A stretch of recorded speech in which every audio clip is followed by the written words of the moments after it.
the world more than ever probably right now is dominated by charismatic people. Working for the algorithm, like instead Everybody's working for the algorithm. Please pay attention to us. It requires that in order to stay relevant, somebody has to constantly post and sacrifice their personal lives for that. And we're always being sold. We're either being sold a narrative or a product.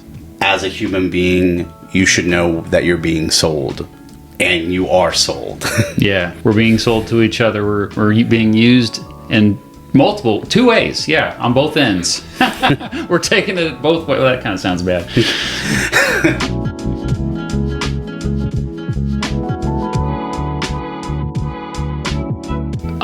This is the second episode. I went back and looked at the first episode, and it did fairly well. I didn't promote it that much on my Mr. Beat channel. Mm-hmm. But I made a community post, and that's about it. I kind of want it to be a separate thing, and I want to see if it can organically grow. We haven't really promoted it that much, honestly. And so I think before I promote anything, I want to make sure there's actually like a natural audience there to begin with. But yeah, 3,100 views on YouTube last I checked, and on Spotify, a couple hundred streams of the podcast. For a brand new podcast, that's not bad. But the reason why I bring this up is because today we're going to talk about the attention economy, and one reason why it's so hard to start a new podcast in the year of our Lord 2025 is because there are so many freaking podcasts out there. It's like if you're Joe Rogan in 2009, of course people are going to check you out because there's no other choices. And so you just kind of lucked out there, starting a podcast at the right time. But now it's nearly impossible, even if you have a following somewhere else. So what are your thoughts about how the podcast is being received so far? Well, I think it is a hard thing, and I'm actually going to take this off because it's too much in my own head that I hear in my own voice. That for something, especially for what we're doing, it is hard because what we're doing has no ingrained audience. I think what we're doing will have an audience if the audience knew what we were doing, but they don't know yet. So that idea of trying to break through without something that is a commodity that already exists. Because most things that gets you are people copying people. And I don't think we're copying people. Well, we are, but not really. Well, more subconsciously, I think. Maybe subconsciously, but it's not something current. It's not something topical. If we were just going to be talking about, hey, what happened this week? Yeah. It would be easier, but it would be also something that would be easier to be lost. What we're talking about is something that we want to see if it can last. And just like any piece of art, some things take some time to gain traction. And I think with the attention culture, it has to be flashy. It has to be this. Most things are, how fast can we do it? How can we engage people? How little effort can we put into it? And that's not what I want what we do to be about. So yeah, I think with the attention culture, it's always the most bang for the buck. That is the thing. Yeah. So let's define the attention economy first. The attention economy is the way that human attention is treated as a scarce resource. So the idea that we have a limited amount of time in the day and we make choices, that's what economics is, like the study of how we make choices based on scarcity, the fact that everything runs out. And yeah, time is probably the next to money, the most scarce resource we have. So if we have this ecosystem where there are so many, it's just so easy to get media out there, especially like a podcast like this. It's like, this is like the easiest thing to record. It's a little bit harder to edit well, but it doesn't take that long.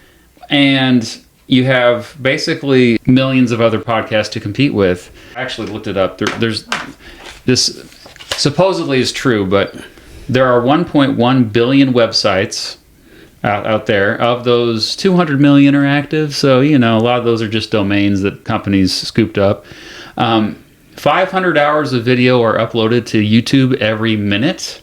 8 hours every second. TikTok is even crazier. There's 34 million videos uploaded a day on TikTok. That's 16,000 every minute, 270 every second.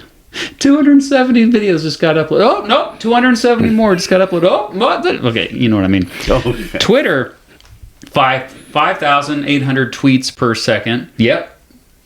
As we're talking now, tens of thousands of tweets. What did I write there? I think that I meant per. And it's all quality. All of the videos, 100% quality. These are things that when the aliens find our culture, they're going to be like, wow, humanity, batting 1,000%. And it's like everybody's just shouting at each other, trying to get other people's attention. It's like I always imagine the town square example where everybody's shouting. And then some people get attention like, oh, they're doing something kind of crazy. We'll kind of gravitate towards them because I'm getting bored with over here. Also, another statistic real quick before I know I'm talking a lot here. But that 10% of accounts on Twitter generate 92% of tweets. So when we talk about who's actually doing the producing versus who's consuming, most of us are still consumers.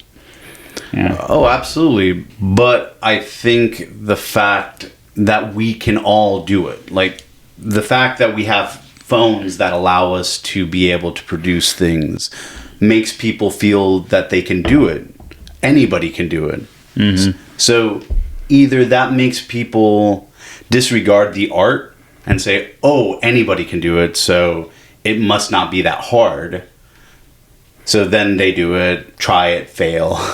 Or they actually succeed and they find some kind of niche thing. And you just realize that you are the product. We are the reason that we become these things is because someone wants to sell us on something. That was my next example I brought up. Yeah.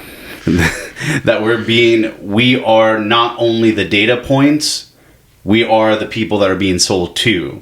So it's like the image of Fight Club where they steal the fat from the liposuction, then make the soap and then sell it to the people. We are the beginning and the end of the process, and we don't even know that.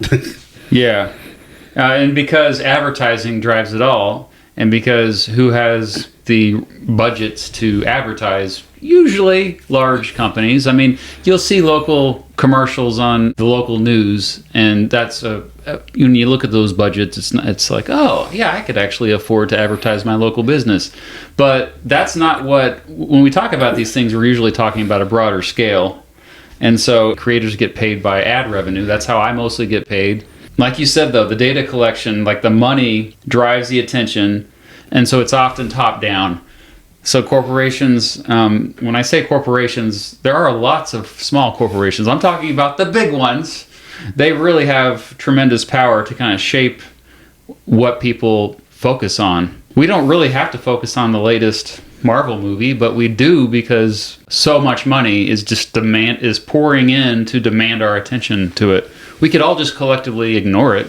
We could, but then we would feel left out of the cultural conversation. I think that the main thing with that is FOMO and YOLO. I think FOMO and YOLO, that you are missing out or you only live once. So it's a fear also that you always are reacting to something. You're just like, wait, am I missing out on some cultural event? It's limited. It's so limited. When we turn on notifications for something, every single app, every single thing that we put on our phone says, do you want to turn notifications on for the app? What does that do? It gets you back to the phone so that you can be sold a thing eventually. Somehow down the line, you will be sold something. And we're always being sold. We're either being sold a narrative or a product. And if we don't realize that that's the thing at all times, we're going to be lost in it with our attention on the wrong thing when the magician is doing their thing. And most younger people are ignorant to that. I mean, we were when we were younger. You don't realize that everyone's just trying to sell you something. You think that, no, they're actually just trying to be fun and entertain you. But I mean, the entertainment is always like they just want to make money, and it's like, well, and also we think about ourselves as free thinkers. Even now, like you think that, oh no, I buy the best products. I do my research. Okay, what are you doing? Reading Amazon reviews? Do you realize that Amazon pays for good reviews? Like, not if it's not just Amazon, the companies do that. So, and the brand, the idea, where generics versus a brand, like even with medicine, that it's like these things are exactly the same, but we are sold that the brand is more important. Even if it has the exact same products, it's something that we put into our heads that this is quality. More money on something means that it's more quality than another thing. Because if something's made cheaply, it cannot be good. Yeah. When you create stuff, I think we like to think of ourselves as artists, right? Right. So that's not how we're viewed by advertisers or companies that are trying to get attention. We are viewed as influencers. That's it. And that's a term that I think so many artists or creators hate, but it's kind of just there. And we have to figure out a new term, because even creators feels weird, or an artist is too broad. So, but the fact is, yeah, when I make videos, I'm constantly thinking about, okay, how am I going to be able to translate this to ad revenue and to people clicking on links to buy stuff based on my recommendations, which is just really demoralizing. Well, it's a nudge. You just go like, hey, what about this? Click, click, We don't know that the fact that we have become just a data point. And with that, that's sad. I think that that's one of those things that as a human being, you should know that you're being sold, and you are sold. Yeah. We're being sold to each other. We're being used in two ways. Yeah. On both ends. We're taking it both ways. Well, that kind of sounds bad. But no, I think it's every way that you can think of, somebody has thought about how to monetize that. And if that is what the attention is, attention leads to formula. Because if you say, oh, this worked for that person, hey, we're going to do the exact same thing. That's why TikTok videos and things are replicas. Somebody had one good idea, and then there's 10 other people using that. Or then not even crediting the creator. It's just like, hey, how can I make my version of that and then get the views, get the attention? And how can I monetize that? And then it's like, we're not actually producing something. We're not producing something that matters. And that for me is why I believe this podcast is not going to do well. It's not going to do well because we have no attention. Like, when we want to ask the right question, I think is the most important thing. It's kind of like to wake up from a dream. That you realize that you are the person that is in control of your choices. Once you realize that, you're more in control of almost anything. Because when I look at something, I'm like, oh, I clicked on this one thing and now I'm being sold the thing that I clicked on a couple of pages back. You realize that none of your information is sacred. Nothing. And that's because we're not paying attention to the attention economy. I like that. Yeah. Sound bite. And we are not doing this. Sure, we want attention. Everybody wants attention. Everybody wants it's attention. Innate to human beings. But please pay attention to us. But I think we at least have noble goals of like, oh, we're trying to, we want human beings to survive. And so I think that's ultimately our biggest, it's more than that, but also for as long as we can, because hey, maybe humanity has a shelf life, you know what I mean, like in the whole thing. But I for one want to go as far as we can based off of whatever our limitations are, because like thinking about Darwin, and you're like, hey, you know what? maybe Homo sapien 2.0, yeah. 2.0, that the ones that, come from the raccoons or something, whatever the next evolution happens in this, they might get it. But humans are not going down at least without a fight. And then if we do go down, at least can we continue in some form? Yeah. Right, exactly. That can there be some form of civilization that allows us to keep on moving? We could be blue-pilled and red-pilled at the same time. We know we're in a simulation. Who cares? Is that purple? Is that purple pill? Yeah, sure. Let's be purple-pilled. Purple-pilled. You heard it here first. Purple-pilled. Trademarked. It's start trademarking everything. But back to the attention economy. The attention economy makes it so that this podcast, I'm always going to, what am I going to call this so people will click on it? What am I going to put in the description, thumbnail, keywords? I'm always thinking about clickbait, and I'm always thinking about, we got to we recorded our first episode at the end of April, and here it's now July. We finally got around to it, but actually the algorithm rewards posting frequently, ideally weekly. I had people that commented, are you going to post weekly? Look, we can only do some. We have lives, we have other things going on. And so I think that also is another really horrible thing about the attention economy, is that it requires that in order to stay relevant, somebody has to constantly post and sacrifice their personal lives for that. Me, I have all these things I want to do, like a movie. I want to record another Electric Needle Room album or whatever. I'm kind of stuck in the grind every week. I got to release something this week. I'm sorry. Why are you still busy? You work for yourself. But yeah, I'm actually I kind of work for the algorithm now. I work for the algorithm. I think that should be the Electric Needle Room's next album. The title? Yeah, is working for the algorithm, instead everybody's working for the algorithm. Well, it's just instead of working in a coal mine, it's working for the algorithm, but no, it is. That's the thing, is that once you realize that there are scales, that now all of a sudden, what does that algorithm mean? Why something hits might be quality. At the end of the day, might be a actual genuine good idea, but it might be luck. So if you're always chasing luck, that doesn't mean anything. You can't chase luck. So that for me is when we hear about pundits talking about the market and stuff like that. All these people are full of crap. What do you mean? This thing is now valuable because of this information. But at the end of the day, those things that change that market are just news bites that make people scared, make people react. Things go up, things go down. And usually, if a company is a good company, it could be a byproduct. That company could still be sold or might go bankrupt because of people not paying attention to it anymore. Well, people pay attention to the flashy things. Exactly.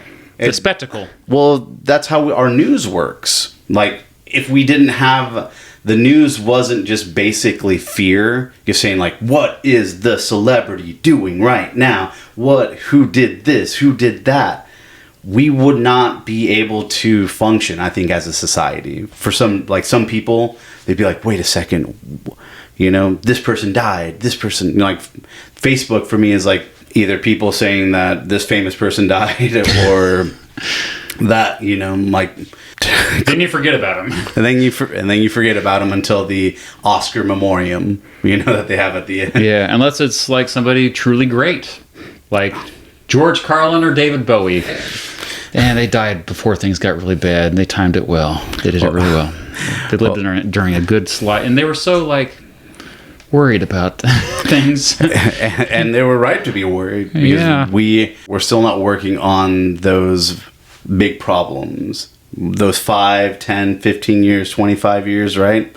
We're still working on the problems from 1,000 years ago. That's why this podcast could end up being evergreen in 1,000 years, which kind of would be really sad. It's you're just kind of still stuck in that, huh? You brought up the best doesn't get to the top. We assume that the best quality movies or music or art in general will be heard or seen by the majority of people, but that's a myth, isn't it? There's just so much out there that... Some of the best artists are not the best promoters. They are not the best people to promote themselves. Mm-hmm. It's one of those things that you notice in movies that usually they have to meet the right person to promote them. Some people can promote themselves. Other people, maybe they're really great artists, but there's some kind of thing that prevents them from hitting that big piece of... Well, they didn't major in marketing. They don't have a degree in marketing. Yeah, like... Well, it's also, I think, the fact that those people just might not be personable. Or they don't care. And that... Remember the idea of selling out in the 90s? It's like, don't be a sellout or a poser, you know? That was so much of that culture, saying... You don't be a sellout. Don't do that. Which just means don't do things purely for the money. Right. And that's where we are now. Because we're all trying to find a way to do things for the money. That's it? Well, I think there's a balance. Like, I know with my own content, if I know a video is going to bomb, but I really think it's important that people need to learn about this topic anyway, I will make it. But at the same time, I will know, okay, well, my next video has to be something that I think will be more low-hanging fruit that people will be willing to click on. Like usually, okay, a very controversial topic or something about presidents. So you have to balance it. Yeah, people love presidents' videos. Well, and I wrote down on here specifically, I'm a big fan of The Needle Drop, a.k.a. Anthony Fantano. Have you heard of that guy? Mm-mm. He's a music critic who's increasingly been like talking about a broader variety of topics on his personal channel. But if you look at I've been watching him since like 2010 or something ridiculous. He tries to balance it between like he's going to cover a band that, you know, obviously most people have heard of. And so he knows he's going to get clicks because people have heard of this band. Okay, fine. But occasionally he'll sprinkle in like something he's truly, really loves because he listens to obscure music. And he'll just like, screw it, I'm just going to like review this. I know that the review's not going to do well. But also, maybe someday it will do well. You just never know what catches on later on. Like Kate Bush. I mean, Kate Bush she was obscure. And like, then all of a sudden, because of Stranger Things, that all of a sudden it hits. And that's the thing. It's like all of a sudden everything had that song on it. A billionaire right now could make anybody famous. If they wanted to, they could make anybody famous. They would just pour the money into it, but I think it would be artificial. I think that they could make somebody famous. Oh, we live in artificial times. But I think about that person who's famous for that time. All of a sudden, say 5, 10 years from now, right? They might be a household name, but they might not be. So longevity is an issue. Right. So they might get famous. Their 15 minutes or 13 minutes or 12 minutes will be, I think, shortened. You say for people don't know that there's an old, like, youngins may not know about this term. An old adage called everybody has their 15 minutes of fame. Like at some point there's an opportunity for somebody to... Oh yeah, maybe that's like they appear on the local news and they go have a viral moment or something, but then never again. A one-hit wonder, something that makes them shine in the public eye. And most of the time, it's not because they like they weren't crafting an art. It was just something like kind of a random thing. Whereas I think today, it seems like there are more opportunities to have your 15 minutes or 15 seconds of fame might be more accurate. Now, yeah. How do you then leverage? Leverage becomes the thing. Well, you become likable, charismatic. The world more than ever probably right now is dominated by charismatic people, extremely likable people to a broader audience. Publicly likable. Just because somebody might be good in a public face, they might not be good in private when you actually speak to them. And you're like, oh wow, I would not want to have a beer with that person, you know? Yeah. But once the camera turns off. Right. And that's like the whole thing with ego. Can people really turn off their ego to be, again, with what we were talking about in that first episode, is just the authentic, you know? Yeah. Can you get authenticity? Can you mass produce authenticity? And that's what I think most of this attention... Actually, no. I think a lot of the attention economy is about flash. Tries to be spectacle. flash. And then, but it also wants to try to promote the idea of what is authentic, what is homegrown, what is, organic. Which is hard to predict with data, with everything we have. That's why AI so far has just been horrendous trying to come across as authentic. There are a lot of AI slop channels, by the way, on YouTube, and a lot of them have a lot of success, but mostly because of the manipulation of the titles, the format. Like, there's a lot of channels now that are just doing there's just like a white background, and you have very simple colorful artwork on top of it, and then they're just explainer videos, and they're pretty short, and yeah, they do well. You can have AI create that. But I mean, even before AI, you had Mr. Beast or other similar creators who they just figured out the formula so well. They knew exactly how the algorithms would respond.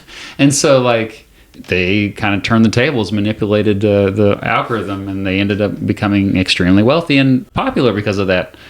So, well, good for them, like in a certain way, but it's one of those things that I think about our culture. Like, what is like, not in a national culture, but like a human culture. Like, how will we be able to, because I think that culture allows us to grow together. It should be something that does that.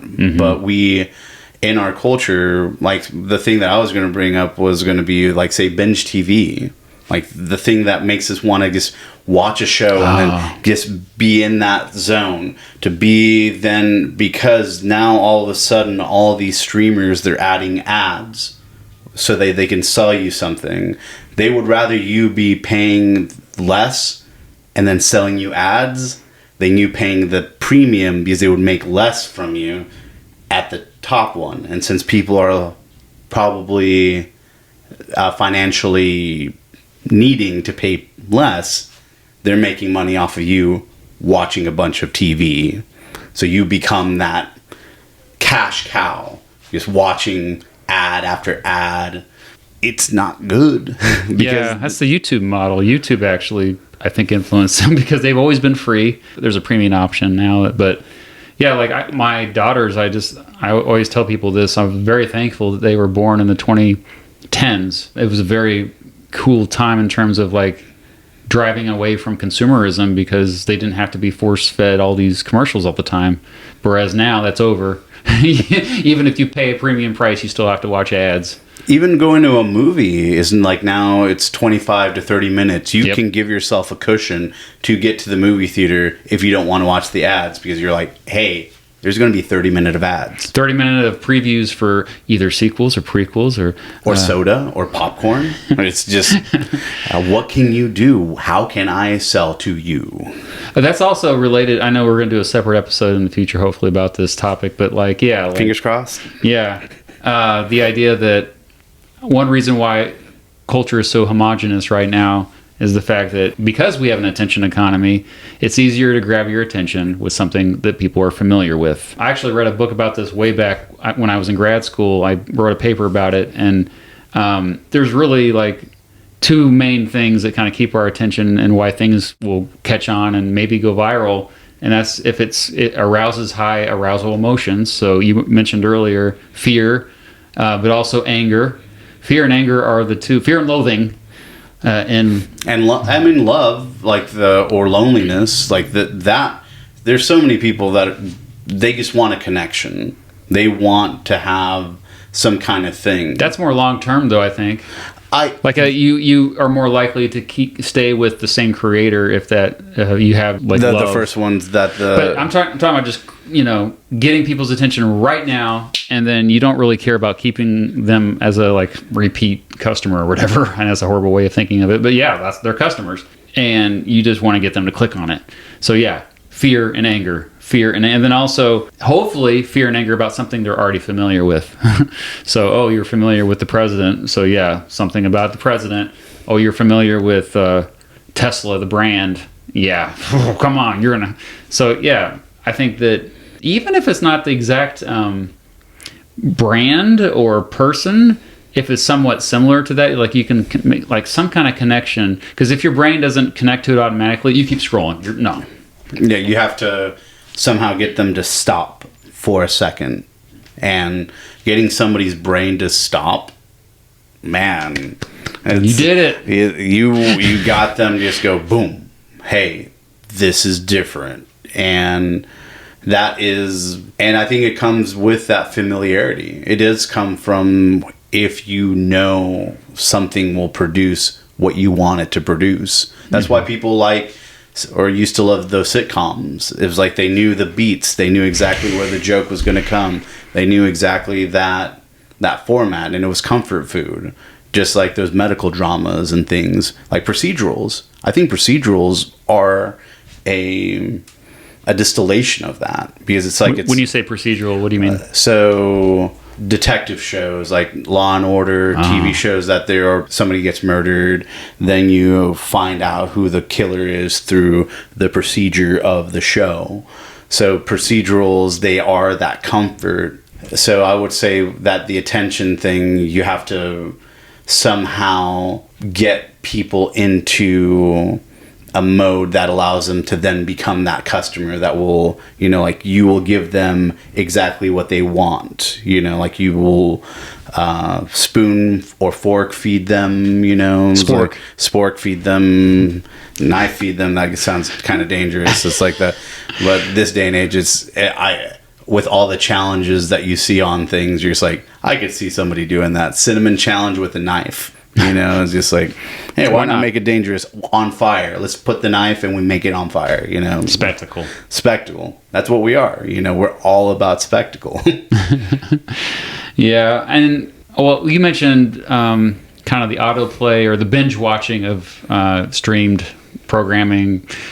Like, there's also the scrolling issue. Like, how are those two related in terms of the attention economy, and mindlessly scrolling, or just like leaving stuff up on autoplay and like, where's the remote? Oh, screw it, I'll watch another one.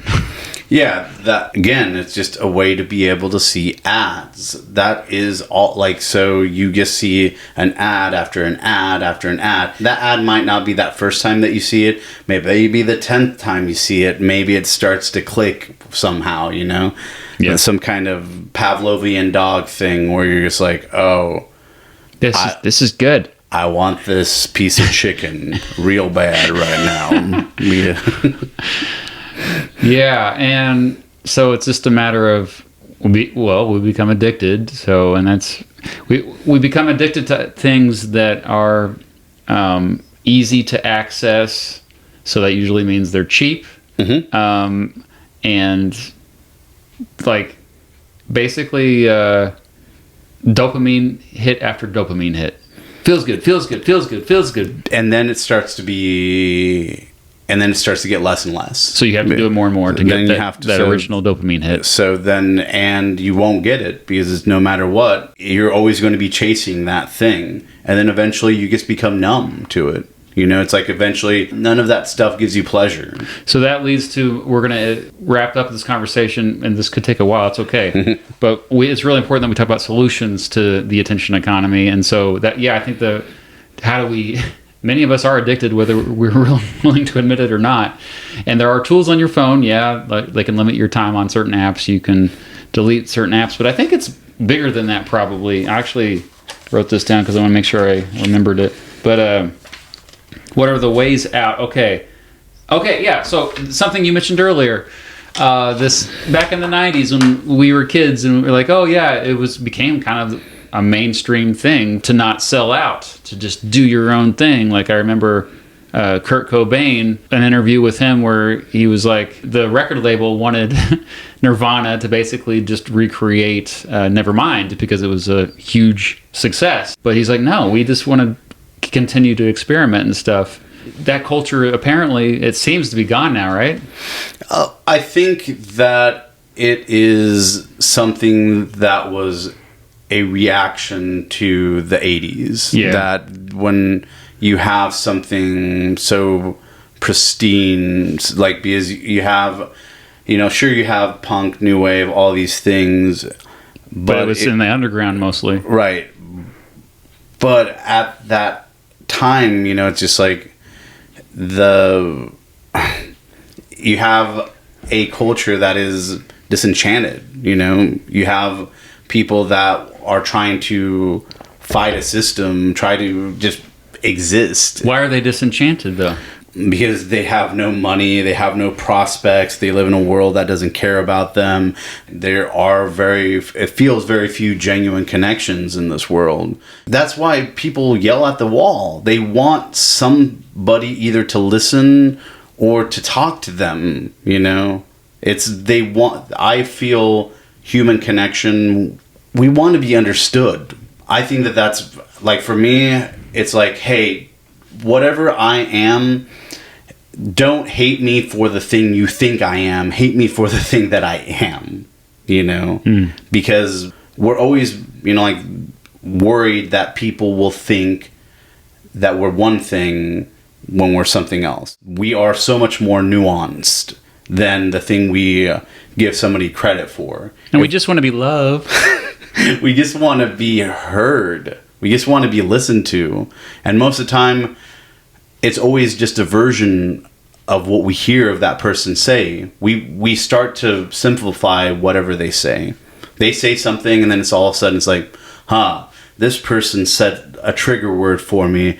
That must mean they're an idiot, or that must mean they're simple, or that must mean that they're not human, you know? And that's not what we're about. I think what we have to do is to disengage. For me, yes, that's what I was getting to with all this. Is to, like, for me, one of the hardest things is games. Because you see the ad for the game, and then you download the game, and then you play the game, and then that game gives you an ad for another game, you know, and then you're watching a video, and then it reminds you that there's all these things, and they're fun. They're fun games. They're time consumers and time wasters, and at the end of the day, it's just an escapism. It's all, which we all need. We all need. But the problem is how long we're escaping reality. And how we escape reality. Because, yeah, that game can be a good escape, but it's one that's going to be almost always overused. See, this is what I get really frustrated about. Like, people always attack what we're addicted to. Mm-hmm. They attack video games. They attack pornography. Oh, it's the pornography. No, it's your addiction is the problem. They attack, of course, historically, drugs have been a good, an easy target. Like, well, just make it illegal, then everything will be fine. Oh, gosh. Such a childlike way of viewing the world. I mean, that's like a 6-year-old solution to an addiction is like, oh, they're addicted to that? Well, just put them in jail. Put them in jail and make it illegal. Problem solved, yeah. But no, when we talk, I think we don't like addictions because addictions take us away from each other, from our relationships, from the people that matter. That's why it's so. The same reason why suicide is. I know we don't like to admit it like this. Like we say, oh, we're very pro-life. We want all people to live. Well, no. I think the people that survive, they don't want them to unalive themselves because you're taking yourself away from us. It's like selfish. I love you. I love to hang out with you, and you're ending it, and I can't hang out with you anymore, and I love you. Well, it's a super because somebody sees that as selfish, and when really it's selfish for us too. Well, yeah, because it's like the whole thing is that person had their life where they were at and how they were feeling. Right? We've all been. I think most people have been in that place where they have felt hopeless, or they have felt not heard or loved or engaged, and the whole thing is that I feel like it starts from the self, and that's the hardest thing. If you've never been taught how to love yourself, you know, and that's not what this whole culture is. The attention economy is not about self-love. Well, it's about greed. It's about greed. See, it always comes back to greed. Every episode will come back to greed. But it is, I think that love would be, hey, turn off that game, you know, like, because it's not to demonize the video game. The whole thing is, hey, can I do this for a moderate amount of time. Moderation. It's not saying that the thing is bad. It is saying my life is more important, and that time that I have should not be in this fantasy world, but engaged with the people that I have in my life, or investing in myself. Because when we're gone, we're not going to be like, man, I really wish I would have finished all Final Fantasy games. Or, like that's not going to be the regret. Regret will be the people that we could have told we cared about them, or that they cared about us, or I should have spent more time with that. That's the regret that we have. So that's, for me, is what that attention economy is removing us from. Yeah. It's removing us from each other. They're drug dealers. They are drug dealers. They are... Who also, they sell the drugs, and they also, produce the drugs using us as part of the... we're an ingredient for the drugs. We're an ingredient. We are an ingredient for... We are being fed ourselves. We are that snake that eats its own tail. And we don't even realize that. So realize what you're biting into. Realize to slow down. Just disengage from it. Because I think the more that you do that, the more it is a tool for you. These things, that the scrolling, let the scroll be a thing. Hey, I'm going to do this for 5 minutes. I'm going to time this thing, and it's just going to be that thing. And then I'm going to do the thing that I want to do. But that's a thing. Most people, they're just engaged in the wheel. They're in that wheel, that hamster wheel. And because they can only see what's in front of them, they think that they're moving when they're actually being... It's a very elaborate hamster wheel, Plato's cave allegory that we will not be able to remove ourselves from. And I don't know that the ancient philosophers better than I do. The Plato's cave allegory, what's that? So the allegory of the cave is that it's essentially an old movie theater that we see these things that are projected in front of us, and we think that that's reality. We see a tree, and we think that that's what is a tree. I remember that. So we have to be able to unchain ourselves from the rock, to leave the cave, to actually be a part of society, to be a part of the world. And sure, I'm just thinking about the comment section that someone's going to be like, that's not exactly what Plato's allegory of the cave is. Sorry.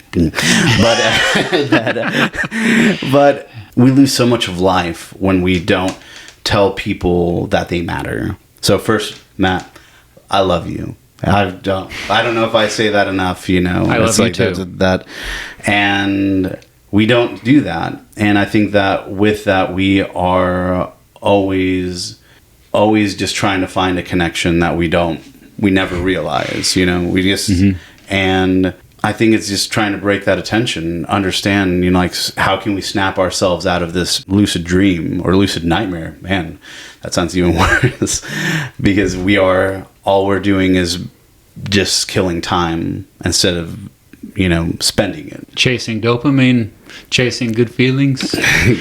Short term. It is always short term. And if we think about things in the long term, I think that would solve so many issues, right? In terms of our pursuit of happiness. And I'm sure that the thing is that people might argue about what is the long-term solution for things, but I think that we have to start thinking about things in long terms.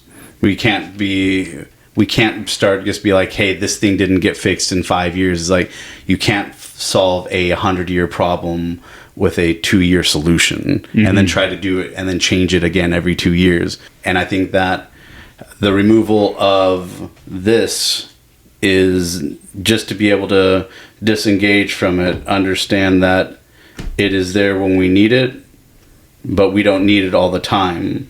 Just have a connection to it, that we're not dependent on it. Because if we're dependent on it, it's not our tool, we're its tool.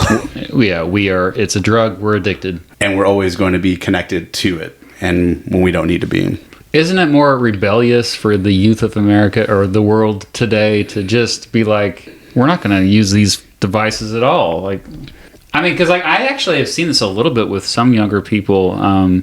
especially between the ages of like 18, 25, who like they're actually not using social media like the older Gen Z did. The whole trend of going back to the dumb phones, for lack of a better word, like not having a smartphone with all these apps on it. Yeah, like, have you noticed this? They are not in my algorithm or my echo chamber to be able to, and purposely for that, like, and more power to them, they would not. We're really shooting ourselves in the foot with this episode. Well, but at the end of the day, they are doing the things that we would want, because, essentially what we're saying is like, Get off the thing and do something else. Touch grass. Yeah, like go on a, well, I was going to say like a Sea-Doo or something, but I'm like, man, that sounds very classist, like that. It's like, man, not everybody has a water jet ski or something. Go to the beach. They're free. Go to the beach. Go to a national park and hike. That's free as well. For now. Go, be a part of nature, or just go and talk to somebody. Just go and enjoy humanity. There's more opportunities. I know there's also this concern that there are not enough so-called third places anymore, like places where there's opportunities to meet new people, whether it be the library or like the bingo hall, whatever it is. I think that's actually, there's a little bit too much emphasis on that. I think the bigger problem is just like getting us off the devices to begin with, because I think once people are out there, like I saw this just yesterday. We were up in Nebraska for the opening of the world's largest time capsule, and so many just strangers were talking to each other, and whoever was around me I was talking to, they were talking right back to me. We got along like we were like old friends, and this is pretty easy. And there's also this myth that younger people can't interact with others. Like, I think that's bullcrap. I think they can actually interact generally better than we did when we were younger, because it's almost like interacting online is practice for that. You kind of like or a lot of them are, of course, if they're not, I think more younger people are on message boards or Discord servers is actually much more common. And platforms like that, I think, give them much more opportunities to kind of go back and forth and see, like, okay, what's offensive, what's not, how far can I push the boundaries here before they go out into the so-called real world where they're interacting with just whoever. It's just, I think it's the idea of understanding the idea of that fear of being silly or somebody judging. It's like, at the end of the day, if somebody's going to judge you for something as dumb as, like, there's a guy that I see that he dances and I love it. It's the weirdest dance I've ever seen. And I've never seen a thing like it. And it's something that I feel, like that we try to stifle, like that people who are just a little bit different. We can dance if we want to. We can leave our friends behind.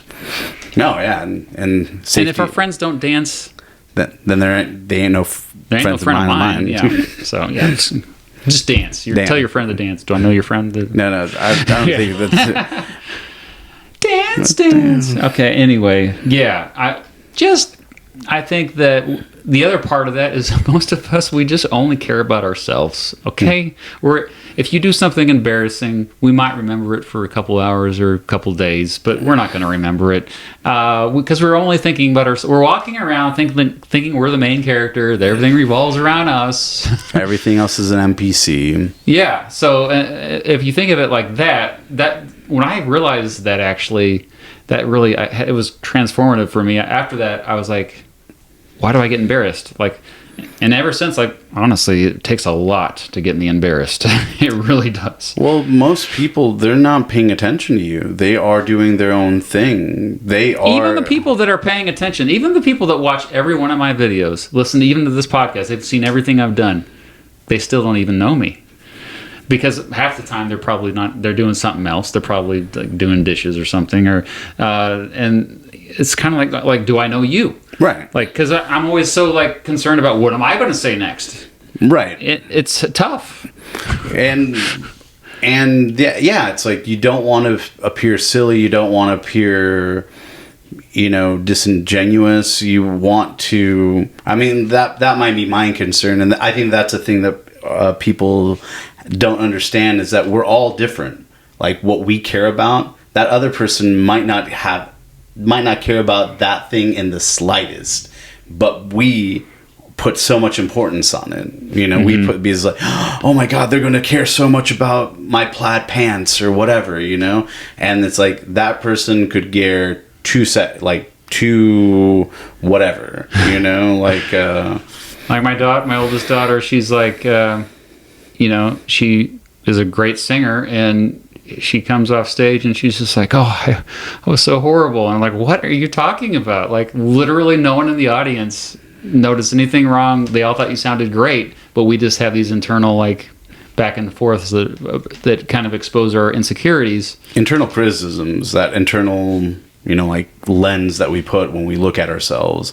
And that is, yeah, it's super destructive. Just like, give yourself some grace, give yourself some slack, give yourself the slack that you give your best friends, you know, because we don't do that. We don't give ourselves the time to be able to be like, oh, hey, I'm not the worst person in the world. Hey, I can do better next time. You know, it's like, because I think a lot of it has to do with like that accountability, you know, just to be able to be like, hey, you can be better. We can do that. But that's, again, it's like with this attention economy, is like, we always want the quick fix. We always want the thing, the easy answer, quick fix. And that is where the money's at. And that's where the greed will always get you, because it's always going to be the easy answer, the thing that if you look at it for 2 seconds, you'll say that is complete shenanigans and chicanery. But the giant corporations still depend on us as a key ingredient to create their drugs. So I think that we do have agency. Yeah, we do have power. We can all just choose not to go on social media. We can all just choose not to listen to this podcast, or you know what I mean? Like, we can, and we can make choices, like not shop at Amazon. Make thing. Hey, I need to buy something. It might take a little bit longer. I might get it, you know, like a couple days later. Yeah, let's wrap this up by like our own lives. I'll go first, but think about something that you've done to fight back against the attention economy recently. It doesn't have to be a big thing.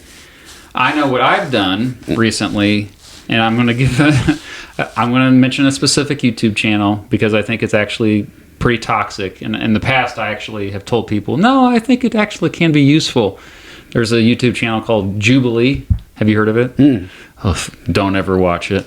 But it basically turns debates into these just huge spectacles where you have polarizing guests on, and there's different formats that make it more engaging, but it's just junk food. It's just people that are just trying to get their sound bites in, and they're not really making any, like, they're not trying to make any big arguments, really. They're just trying to one-up each other. It's like debates, but like even more gamified. And I watched it for a while. Sad to say, like, and I recently realized, like, I'm actually part of the problem. All I have to do is just not click on it, just keep scrolling. Or even on YouTube, there's a feature, the 3 dots, you click on the dots and it says, don't recommend channel, which I did with Jubilee. It will no longer recommend content from that channel. So I know it's not a big deal, but if all of us did that, then it would be. And so for me, it would be to turn off notifications. Like, yeah, I did that a long time ago. Like, you turn off notifications for the things because you don't need another excuse to look on your phone. And I would say to also declutter your phone. Like, because for me, the fact that you have so many things, like if you have too many apps, too many things that are there, and it doesn't have a specific use for you, that could lead you to look at things and to go deeper into your phone. Like games, I see an ad for a game, I'm like, that looks fun. I'm like, and I download it and I play it for a couple minutes and I'm like, okay, I'm done, because I see that it's just going to be a big time suck. So it's just being able to recognize yourself and how you have to know yourself and how you react to these things. So it's like, for me, having ADHD, removing that clutter, being able to go like, I don't need that. kind of like what you were saying, it's like finding those buttons, finding all those options that allow you to minimize that attention that they're trying to do. So you're like almost like closing a door that's saying, hey, the attention that I want to give this is the attention that I want to give this. Make it you want it to be proactive for yourself. Like, I'm seeking it out, and it's not being spoon-fed to me. Exactly. That you're like, hey, I want to do this, you know, write it down on a piece of paper. Do that, like, do something with purpose as opposed to be passive about it. Because if you're passive about it, it will come over you, and then you will be like, it will be past you. You know, like, it will not be something that you are in control of, because it's like, oh, hey, this is happening to me. This is not something that I am engaging with, like the art or the platform or that. Let the platform be your platform, not the platform wants you to be. So don't be it. Don't be what they want you to be. Be the thing that you want to be. Yeah, that's part of the reason why I don't respond to text messages promptly. You probably noticed that, like, because I just turn off all notifications basically on my phone, and then it, like, I'll be thinking about you, like, oh yeah, what? And then sometimes I'll come on there and like, oh, he sent me a message, I'm not. It's, people might think I'm rude or something because I don't respond right away, but I think it also has been so good for my mental health, like the accessibility to you. Because it's like, they don't, you know, it's like, hey, I will get to you when I have the mental space for it. Because you don't have the mental space for everybody in the world all the time. You don't have 9 billion, however many people we have right now, you know, to be thinking about every single person. There's other things you can do as well. Like, you could just straight up lose your phone. I actually used to do that. I was like, oh yeah, I'm just going to lose it on purpose. I won't be tempted to get on it. I mean, there's so many devices around the house, so a lot of times it's good just to get out of the house or your apartment, or just go explore. Walking is one of the best things you could possibly ever do. Read a book. Like, I used to read ebooks, and I went back to regular books because of that too, because I kept being tempted to go just pull up a browser window and, oh yeah, what's this mean? And I had good intentions, like, oh yeah, I'm just trying to explore more what I was reading about, but then ultimately every time something else would suck me in, I'd go down a rabbit hole. Yeah, it's like you have to, and that goes with the computer too. It's like anything that has an infinite possibility for distraction is just like, try to rein it in, let it be the thing that you want it to be. We have held their attention for almost an hour. So, whoa, get it? Attention? Attention. But, so, I want to ask you one final question, and if there's any other final thoughts you want to sneak in, this is your opportunity, but what if we get bored? If we have this feeling of we're bored, we're sitting down in our home, and we're like, I don't know what to do. What do you tell them? Well, yeah, the phone is a good place to go if you're bored. I think people like have a person that you know that you can talk to. I'd say maybe use the phone for the intended purpose of the phone and reach out to a friend and call, you know, like, just have some people that you know that you can just reach out to and be like, hey man, what are you up to? Nothing cool. You want, like, actually talk to people, talk to your friends. They might either do something with you or give you the idea. It's just like in that engagement that you're like, hey, I haven't talked to this person forever. Just have a list of people and be like, have that just ready and at the go, and be like, I haven't talked to somebody, I'm bored right now. Let's see. You know, maybe they're available, maybe they're not. Who knows? You know? And it's so simple and basic. No, it's but like, because of the attention economy, it's like, seems like this radical thing. Yeah, and to be able to just go like, oh, you know, it's like that. Then I think the more that you are in touch with yourself, the least bored you are. Because I think that if you're always hitting or trying to get that dopamine hit, you will always be at the whim of it, and you'll get bored. It's very easy to get bored with that, because you're like, oh, I need to watch a TV show. Oh, I need to do that. I can tell you there's very few times that I'm bored in my life. That I'm just like, that is just... Me too. But most people aren't like us. Right, We're freaks. Right.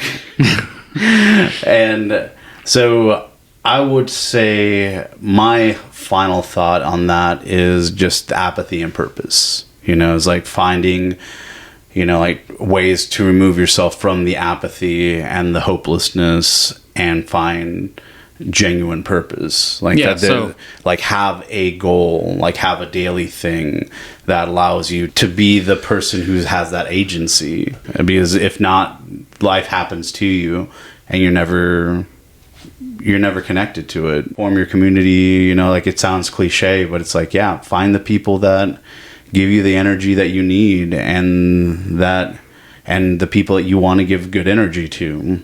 Make sure that you do not become apathetic, because apathy is, I think, makes our attention to this economy and our attention economy is so destructive, because all we're caring about is money, and money at the end of the day does not care about us. And that's what big business is.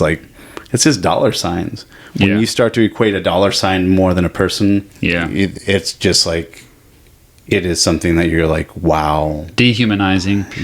I think that, just to summarize what you just kind of said, as far as like to alleviate boredom, I mean, first of all, think about the relationships in your life and like how you may not get a dopamine hit right away from talking to your friend, but it's those long-term relationships make life much more worth living. And then the second part of that, if you don't call a friend or have an interaction with a friend, think about the purpose of what you're consuming. And at least, like, am I doing this to entertain myself, to inform myself, or edutate myself? Edutainment. That's what I try to do. But it's like, to myself, because you're trying to get the pill, like the blue pill and the purple pill and all the pills that you're trying to get it. I hope you get purple pilled, everyone. So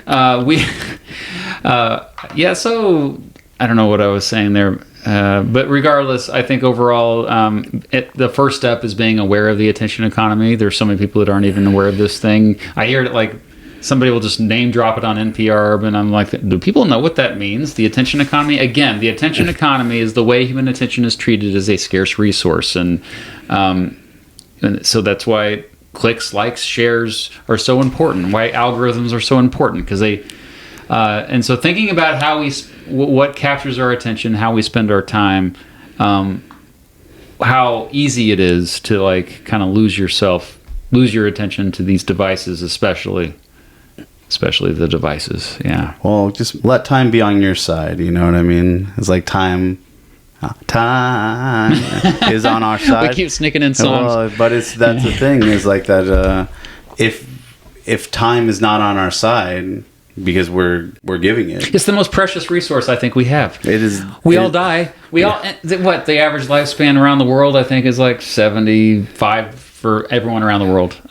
75 years, and that's all we get. So you're going to spend like half of that. So like, let's say a third of it is sleeping, but are you going to spend like another third of it, like 30 years of your life, scrolling or binge watching? Like the thing you said about the deathbed, like thinking back, there's all these conversations we have on records of people thinking back on their life, like, what do you regret the most? And literally none of them say, oh, I wish I would have spent more time on Twitter. I wish I would have read more tweets. I wish I would have tweeted more. I wish I would have, it's like, it's the fact that we just missed opportunities, and those opportunities were chosen to be missed because we were absent, from it. We were disengaged. And, get your time back. Your time is yours. Believe in your time. And it's like, look at it and be like, okay, this is it. This is my 5 minutes. This is my 10 minutes, Yeah, look at that time. Look at that time. Like that sweet, sweet time. Why does it keep moving? Gosh dang it, we keep getting older. We got older during the recording. Okay. All right. Well, thank you for listening, everyone. This has been better audio. Less you-knows. I did not that I noticed much. you were... I was not and I maybe twice. I know Dang, a little that's bit. crazy. Yeah, that is like. But really when you were. were, yeah, idiosyncrasies. You gotta know your own. I think this went a lot better, and I hope we keep doing it. Thank you for listening, watching. If you have something to share, the best place usually is the comment section of YouTube. That's what we check. And until next time, stay green And not greedy. Never know how to end these things, but all right.